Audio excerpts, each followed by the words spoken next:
Une fois que j'ai appris ces 7 choses, j'ai pu donner aux femmes certains des orgasmes les plus intenses et les plus étendus de toute leur vie. Et je parle d'orgasmes du type les jambes qui tremblent, ne pouvant même plus marcher. Alors assurez-vous de regarder cette vidéo jusqu'à la fin. Sautons directement dans le vif du sujet. Aujourd'hui, je vais vous partager les 7 meilleures techniques de stimulation du point G pour que vous soyez une légende absolue au lit et qu'elle en redemande.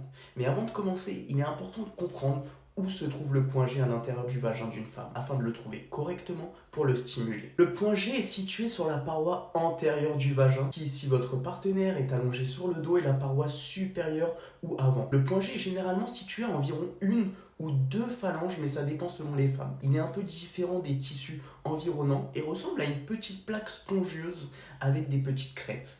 Au toucher, ça ressemble à l'extérieur d'une noix. Il est également très important de noter que le point G est une zone du vagin qui doit être engorgée avant d'être stimulée. Je sais que les hommes bandent et veulent passer à l'action tout de suite, mais selon la science et mon expérience, les femmes peuvent mettre entre 20 et 40 minutes avant d'être complètement excitées et prêtes à être pénétrées. Veillez donc à lui laisser le temps d'être complètement prête afin de lui donner les meilleures chances d'avoir un orgasme du point G et de profiter de la stimulation que vous vous apprêtez à lui donner. Il est maintenant temps de vous partager mes 7 meilleures techniques de stimulation du point G afin que vous puissiez aider votre partenaire à avoir l'un des meilleurs orgasmes de sa vie. Numéro 1, un toucher doux. Une fois que vous avez donné à votre partenaire les préliminaires avec des bisous, des caresses, des câlins et qu'elle vous invite à la pénétrer avec vos doigts, vous pouvez commencer par appliquer votre lubrifiant préféré et mettre un seul doigt pour commencer, l'index ou le majeur, mais assurez-vous que vos ongles sont bien propres, coupés et lissés avant de faire quoi que ce soit. Vous pouvez la doigter très lentement et laisser votre doigt en place pendant un petit moment pour permettre à votre partenaire de s'habituer à ce moment très intime. L'une des pires choses que vous puissiez faire est d'être trop agressif au début et de vous lancer directement à corps perdu pour venir la doigter avec 2 ou 3 doigts sans aucune préparation. Beaucoup d'hommes font cette erreur et les femmes secouent la tête et n'aiment pas du tout. Au lieu de faire ça, vous y allez doucement. Entrez et commencez par tapoter légèrement son point G pour lui demander ce qu'elle ressent d'abord. La communication est super importante car certaines femmes adorent la stimulation du point G, mais d'autres peuvent être un peu moins engourdies à cet endroit et ne rien ressentir du tout. C'est donc un moyen de comprendre ce qui se passe pour elle, car si elle ressent une douleur ou un engourdissement au niveau de son point G, c'est le signal qu'il faut complètement arrêter de stimuler son point G. Cependant, si elle apprécie, vous pouvez passer au deuxième geste. Numéro 2, les allers-retours. C'est le classique que tout le monde connaît, à savoir le point G que vous stimulez en faisant ce mouvement de va-et-vient, mais je veux m'assurer que vous savez exactement ce que cela signifie. En utilisant uniquement les coussinets de votre doigt, vous chatouillez doucement et vous faites glisser votre doigt sur son point G. Vous ne tapez surtout pas le point G, vous n'utilisez certainement pas la pointe de votre doigt ou même l'ongle, ça serait très douloureux pour elle. C'est une façon de stimuler le point G sur toute sa longueur et de voir si elle apprécie ces longues caresses. Encore une fois, il s'agit d'un chatouillement et non d'un mouvement qui l'amènera à l'orgasme, bien que cela soit possible. Mais nous, on est encore à la phase d'échauffement. Le but ici est d'éveiller ses sensations, venir chercher la détente de votre partenaire et pas encore l'excitation ou le plaisir à ce stade. Numéro 3, la stimulation indirecte. Il faut savoir que chaque côté du point G, il y a 2 parois vaginales qui sont bourrées de terminaisons nerveuses en raison de leur proximité avec le point G et le clitoris. Ainsi, pour illustrer mes propos, si c'était une horloge, à midi, il y aurait le clitoris, et ces 2 zones sont à 11h et à 13h.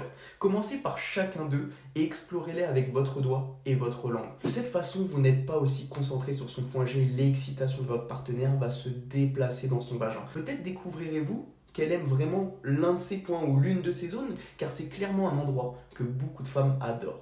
Et cette stimulation des parois vaginales peut même contribuer à augmenter son excitation et à la rapprocher de l'orgasme. Bien sûr, il faut toujours lui demander ce qu'elle ressent et si elle aimerait que ce soit plus fort, plus doux, plus rapide ou plus lent. Laissez-la vous guider vers son orgasme. Numéro 4, l'ancrage. C'est l'une des techniques de stimulation du point G les plus importantes et l'un des moyens les plus efficaces que j'ai trouvé pour aider les femmes à obtenir des orgasmes du point G profond. À ce stade, il est possible que votre partenaire veuille que vous insérez 2 doigts. Veillez donc à lui demander: veux-tu que j'ajoute un autre doigt? Veux-tu que je te doigte avec 2 doigts pour intensifier la stimulation? Si elle est d'accord, il s'agirait de réunir votre index et le majeur, sauf qu'au lieu de faire le mouvement d'aller-retour pour stimuler le point G dans son ensemble, vous allez choisir une zone au milieu de son point G et ancrer votre doigt sur ce point en exerçant une plus grande pression. Vous devez utiliser une pression rythmique constante et lui demander ce qu'elle veut, et maintenir cette pression exacte. Il est fréquent que lorsqu'elle est proche de l'orgasme, vous essayez d'accélérer ou d'utiliser plus de pression. Ne faites surtout pas ça. Cela peut gâcher son moment et l'empêcher à l'arrivée au niveau de son orgasme. Rappelez-vous qu'il ne s'agit pas d'obtenir un orgasme grâce à vous, mais de l'aider à en avoir un. Alors la seule et unique solution, c'est d'écouter les besoins de sa partenaire pour trouver l'intensité ainsi que la pression parfaite de vos doigts, puis il suffit de garder son rythme préféré et sa pression constante jusqu'à l'orgasme. C'est simple, mais c'est pas facile dans la pratique. Mais croyez-moi, si vous écoutez et pratiquez mes conseils, elle vous en remerciera après coup. Cette phase de l'ancrage crée une plus grande pression, plus de frottement sur le point G et aboutit très souvent à un orgasme extraordinaire. Numéro 5, d'un côté à l'autre. Cette variante consiste à prendre 2 doigts et au lieu de faire monter et descendre vos doigts du nord au sud, vous allez stimuler de gauche à droite. Et inversement, vous essayez de parcourir toute la surface du point G.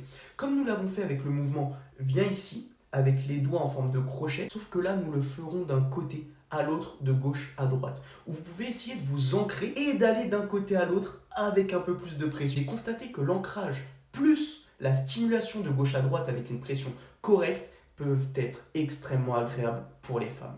Dans ce mouvement, vous pouvez également utiliser votre pouce ou stimuler son capuchon, son gland du clitoris en même temps. Il s'agit d'une technique très puissante qui donne souvent lieu à des orgasmes explosifs et sismiques carrément. Mais comme toujours, assurez-vous de vérifier d'abord comment elle se sent et laissez-la vous dire exactement ce qu'elle veut et ce dont elle a besoin. Numéro 6, monte et descend.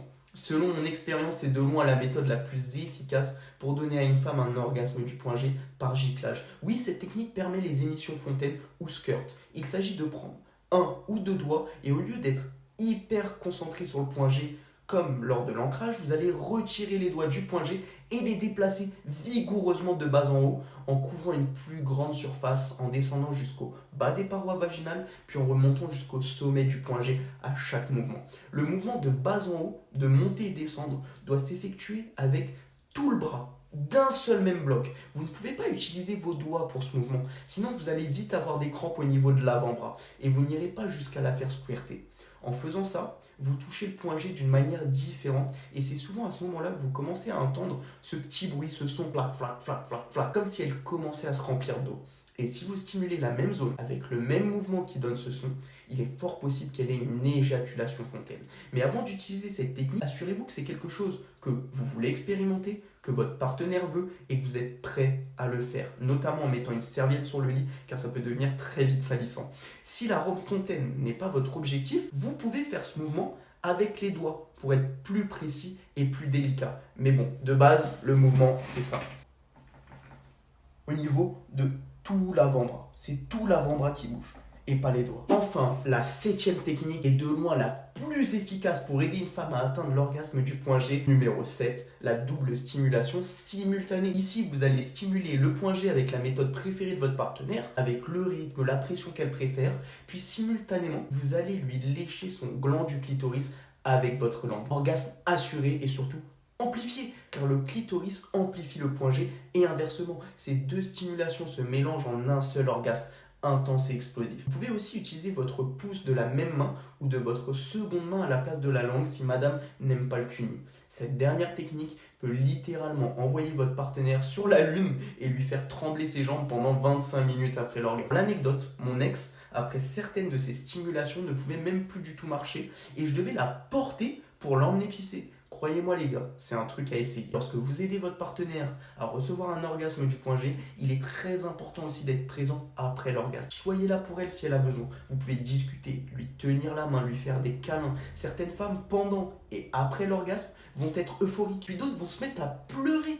Ne vous inquiétez pas, chaque femme réagit à sa manière face à des sensations aussi fortes que l'orgasme. Juste faites-lui savoir que vous êtes à l'écoute, elle peut exprimer ses sentiments et ses émotions en toute sécurité. Cela lui montre que vous êtes fort, que vous pouvez gérer cela et la soutenir par rapport à l'acte sexuel. Pour moi, c'est ça être un vrai homme, un homme fort, masculin. En ayant cette réaction, votre partenaire se sentira en sécurité, en confiance, car en tant qu'homme, vous êtes là pour la soutenir dans sa vulnérabilité la plus profonde. Maintenant, si vous êtes un homme qui veut durer plus longtemps au lit et devenir le meilleur amant qu'elle n'ait jamais eu, dites-le moi en commentaire pour que je sorte une vidéo avec mes meilleures techniques pour retarder l'éjaculation. Dites-moi aussi si vous êtes intéressé pour une formation gratuite afin que je puisse bosser dessus très prochainement. C'était Paul Valente avec ses tutos sexo. À bientôt pour les prochaines vidéos et surtout, bonne LeBron James!